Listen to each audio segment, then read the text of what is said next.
యేసు రక్తమే జయం పరిచర్య ప్రియ రక్షకుడైన యేసుక్రీస్తు నామమున ఈ ఉదయకాలమున మీ అందరికీ శుభములు కలుగునుగాక. మీ మీద మనుషులను పశువులను విస్తరింప చేసేదను, అవి విస్తరించి అభివృద్ధి నొందును. పూర్వం ఉన్నట్లు మిమ్మును నివాస స్థలముగా చేసి మునుపటి కంటే అధికమైన మేలు మీకు కలుగు చేసేదను.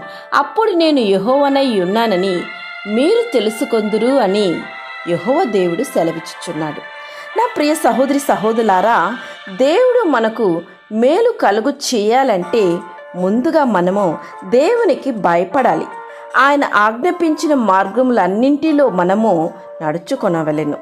చెడు మాటలు, కపటమైన మాటలు పలకకుండా మన నోటిని మనము కాచుకొనవలెను.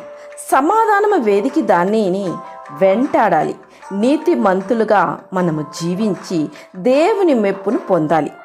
దేవుడు ఎల్లవేళలా మన యందు ఆనందించు విధముగా మనం జీవించాలి. అప్పుడే దేవుడు ఎల్లవేళలు నీకు మేలు చేయాలని చూస్తాడు.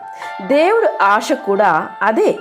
అయితే సాతాను అనేక అవరోధనము కలుగు చేసి నీవు ఆ మేలును పొందుకోకుండా చేయును. ఆ మేలు నీకు దూరపరచును.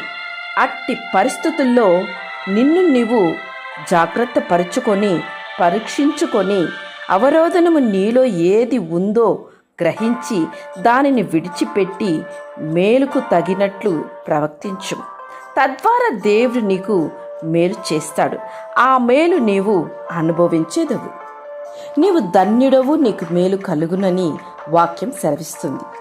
దేవుని యందు భయభక్తులు కలిగి ఆయన ఉద్దేశించిన మార్గముల యందు నడుచు వాడే ధన్యుడు. ఆ ధన్యత్వాన్ని నీవు పొందుకొని మేలు పొందుము. దేవునికి ప్రీతికరమైన జీవితాన్ని నీవు జీవించి ఆయన మార్గములు నడిచినప్పుడే ఆ మేలులన్నీ నీకు వర్తించు. దేవుని యొక్క కృప, కనికరము, కాపుదల ఆయన ఆశించిన విధముగా నీవు నడుచుకొని అవన్నీ పొందుకో. ఆమె యేసు రక్తమే జయం పరిచర్యలో మీ సహోదరి. God bless you.